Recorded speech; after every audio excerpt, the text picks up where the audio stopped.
So you know that feeling of needing to get it right the first time. You don't want to mess up, but for some reason you just can't get yourself to feel the way you want to feel when you're taking the action. You know that it's going to be difficult. You know it's going to be hard, but for some reason when it is hard, it just it's so tough to get through those times. And I think for so many people they struggle because they want to be able to do more. They want to be able to see certain success and they know realistically how long the time's going to be, but for some reason they can't get themselves to be patient. They want to see the success already, and because of that they start to just throw themselves all around. They start to beat themselves up, and it's so tough on them, and therefore they end up taking so much longer to see that success, if they get to see it, if they're the lucky ones to see it. One of the things that I that I see in is that when people reach that success of financial success, and because that's like a way that people can, they can tell themselves, oh, I'm a millionaire, I have $10 million, or I own a certain amount of real estate or a certain amount of stock or crypto, whatever it might be.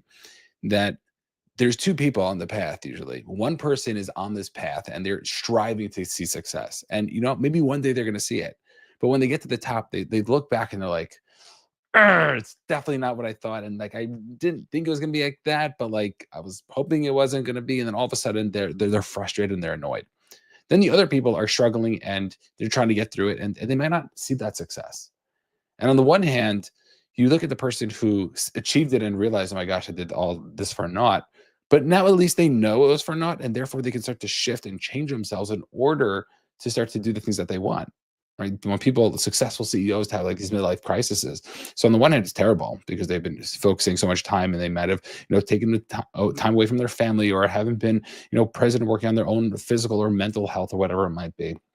And what we have to realize is if we have the ability to start to show up in a way to start to say from the beginning, hey, I have to like figure the thing out even when I don't achieve the success, then guess what? That's going to be so much more beneficial to us when we are on this journey. And it doesn't mean we shouldn't be shooting for high goals, but I think having the expectation of what those goals are going to stand for is going to be the thing that's going to change.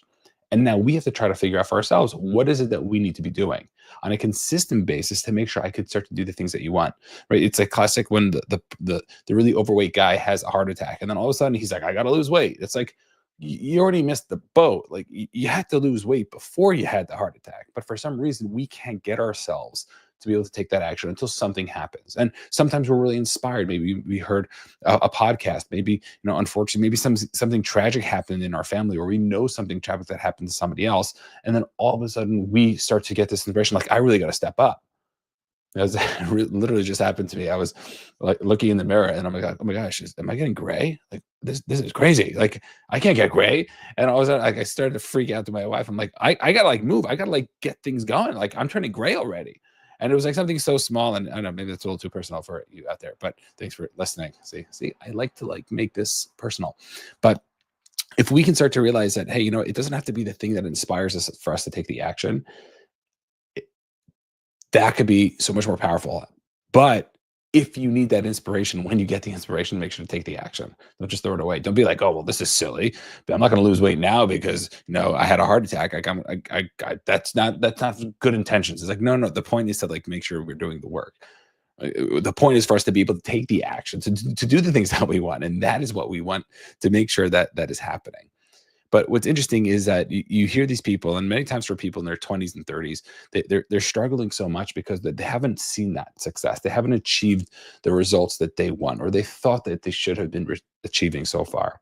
And that is something that I think happens way too often. And because of that, they end up hurting themselves because they start to try to take these shortcuts. And this is something that happened to me in my 20s. I wanted to become the millionaire by age 30. Didn't happen. And what was interesting is that I was so upset that whole journey because it wasn't happening. And I kept saying, I have to take like a bigger jump. I have to buy like a $5 million apartment building so I can make X amount of money to be able to become like a millionaire, whatever it might be. And for so many of us, we struggle because there's certain expectations that we have for ourselves. We have certain beliefs like where we should be. And whether those are achievements of success or whether they are, I really believe I can do this thing, that is a very powerful mechanism, but could be also very dangerous. The same thing that is going to help you achieve something could be the same thing that's going to hold you back and really hurt you from achieving the same thing. And really, all it is the perspective that we're going to have on it. And if you could be realistic with the expectations of saying, hey, this thing takes time. And it's okay if I'm not a millionaire by the age of 30. And if I get it by 35, then like that's pretty good too. That is the attitude we need to start to have. And for so many people, they get so stuck on what it is that they need to be doing, or where does that need to be going. And because of that, they end up missing the boat and they end up taking the wrong actions. And that was literally in my 20s, always trying to find the shortcut, always trying to find the quickest way to make the quickest buck. And I was going from thing to thing to thing to thing to thing to try to figure out what is the way that's going to be. And it's going to happen to me because like I'm going to make it happen because like I'm supposed to get it, until I realized like, no, like I have to just like buckle down. I have to do the work. I have to make things happen. And by doing that, then I have this ability to start to achieve the things that I want to be achieving. When I wrote that first book of mine, I never had an idea, or I never thought I would ever write a book. I was terrible at English. I like somehow got past like essays in college by like my teeth, and it was something that I knew like I was never gonna write a book. Like it was like definitely not me. And then all of a sudden I had this epiphany one time when I was on a walk, and I realized like I want to write a book, and I was like, Bennett, you're not a writer. Like you can't do that. I'm like, well, guess what? I'm gonna try to do it, and guess what? I did it, and then guess what? I did it again. Right. So because I have these two books, like that's something that for me was something that as long as I could just start to stay focused, if I could start to have that right attitude, if I could start to see, hey, what are the steps I need to be taking? Who cares about all the ideas of whether I can, I couldn't, whether I'm a writer, I'm not a writer, whether I know how to spell or don't know how to spell, whether my vocabulary was high enough.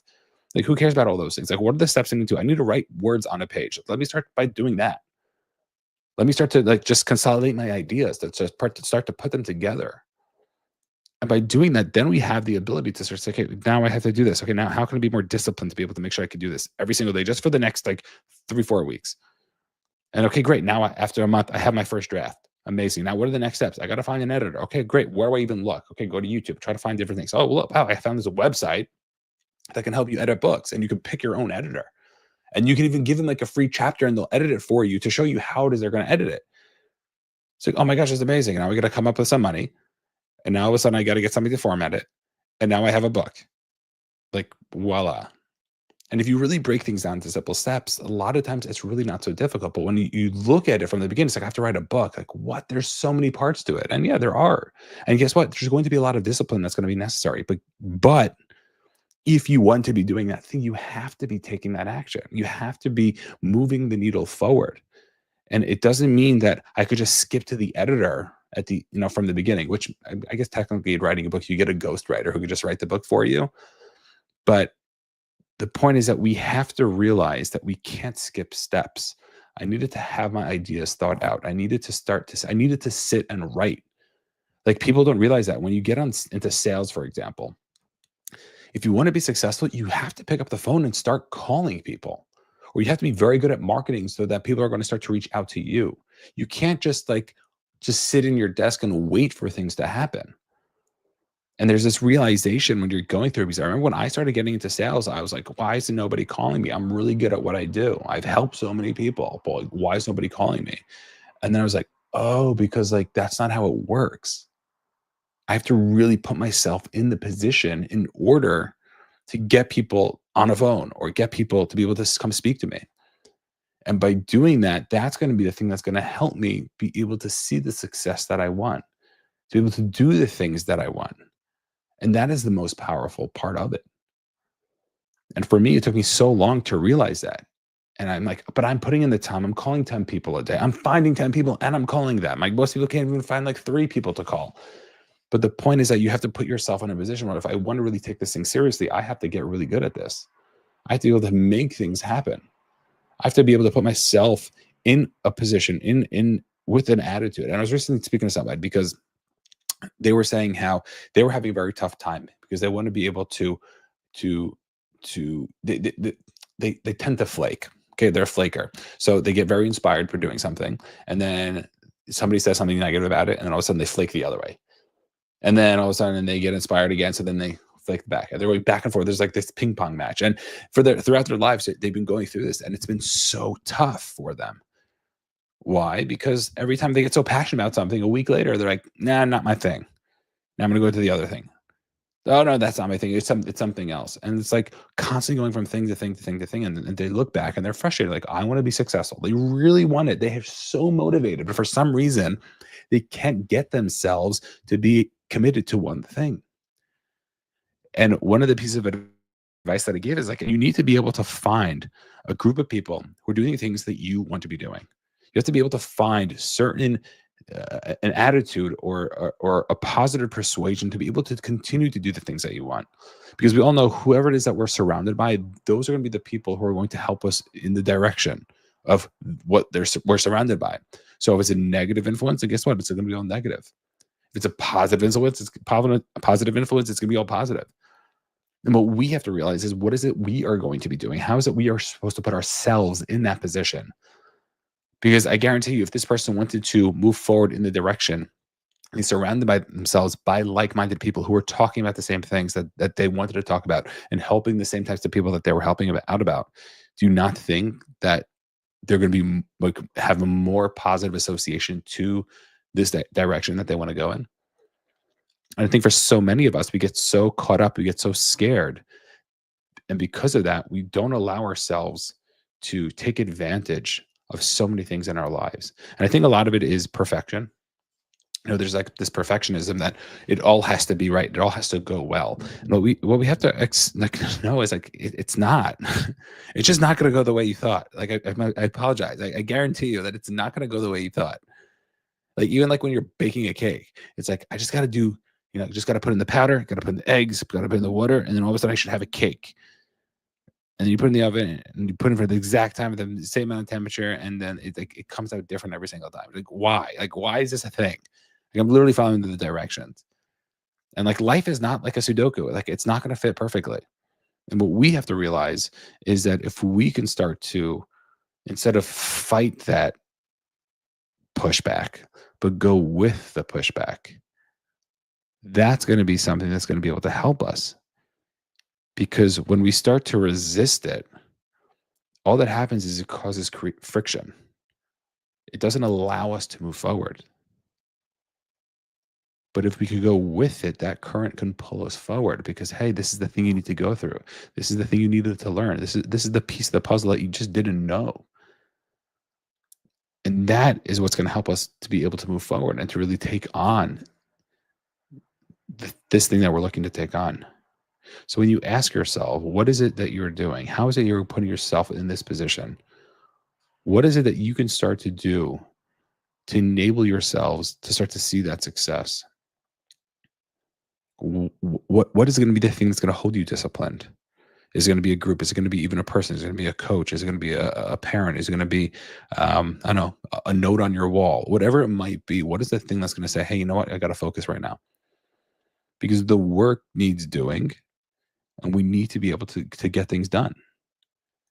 And it's interesting because when people look at successful people, so you hear all these like podcasts or whatever it is, and people are interviewed by different successful people. And guess what? They all have their own story. No two stories are the same. And what we have to realize is that we are going to have our own story. We're going to have the time that we're going to look back and be like, wow, I can't believe that all happened. Right. And even if it's not the way that we expect it to happen, but guess what? We're going to look back and we're going to be able to help other people who are going through something similar. We're going to be able to look back and learn from those things. And it's really just a choice. It's a perspective that we have that's going to allow us to see that success. And once we start to do that, it takes the pressure off of us. One of the things I say when it comes to goal setting is that if you could be more patient with your goals and you can start to break them down into smaller pieces and you could even spread it out a longer time, what ends up happening is as you start to take action, you're going to end up taking more action and more action and more action. And then so many times the goal happens so much quicker. I tell this a story of one of my clients who wanted to buy real estate. And he told me, he's like, Bennett, I want to buy $15 million of real estate. And I was like, okay, that's a lot of real estate. And I'm like, and how long? He's like, in the next year. I'm like, Okay, how many units do you have? He's like, well, I have 4 like mini apartments, but like one of them is like in my house, the other like 3 are like in my community, like nothing crazy. I was like, well, $15 million of real estate is like a lot of real estate. Like, but as a coach, like my job is not to tell the person what to do. And I asked this bold question. I'm like, well, is that all? And he stood there quietly and he thought to himself and he said, well, actually, it's $25 million of real estate that I want to own in the next year, but that's not realistic. And I looked at him and I'm like, buddy, if you're saying you want to go from 0 to 15, we go to 0 to 25. Like, that's not a big deal. Like, you don't have to like freak out about that. And he's like, okay. I'm like, and what we can do is like, we can set our goal for 25 and we'll see what happens. Because if we get 20, then like, right, that's great. It's more than 15. Right. So let's just put ourselves in a position that we can start to do that. And after 7 weeks, when he came over to me and he's like, hey, Bennett, I have a building for, I think it was $18 million under contract or $17 million under contract. If it was only 15, he would not have been looking at it. And I think for so many of us, we struggle so much because we want to be able to do something. And really what's happening is the perfectionism is stopping us. And usually the perfectionism is just a fear. It's something that is going on that is holding us back. And if we can start to do the things that we want to be doing, we can start to move forward and we can start to take advantage of those things. I'm telling you, it's game over. We have this ability to change and we could do what it is that we need to do in order to make things happen. So ask yourself, what is it that I need to be doing? How is it I'm going to get things done? Who do I have to surround myself by in order to be able to get me to move forward? And stop thinking you're Superman. You can't do it alone necessarily. You're going to need support. And on the highs, maybe you can do it and you could fly as far as you want. But guess what? When Superman's in trouble, he's got to get some help. And we all have to figure out for ourselves who's going to be that support, who's going to be that help, who's going to be around us. And I think we can do that. Then we have this chance. We have the chance of just succeeding a little bit more. We could put in a little bit more effort. We could put in another day of work. Right? We could hold it out a little bit longer before we get burnt out. And by doing that, that's going to be the thing that's going to really help us be successful and help us stay committed to the things that we're looking to stay committed to.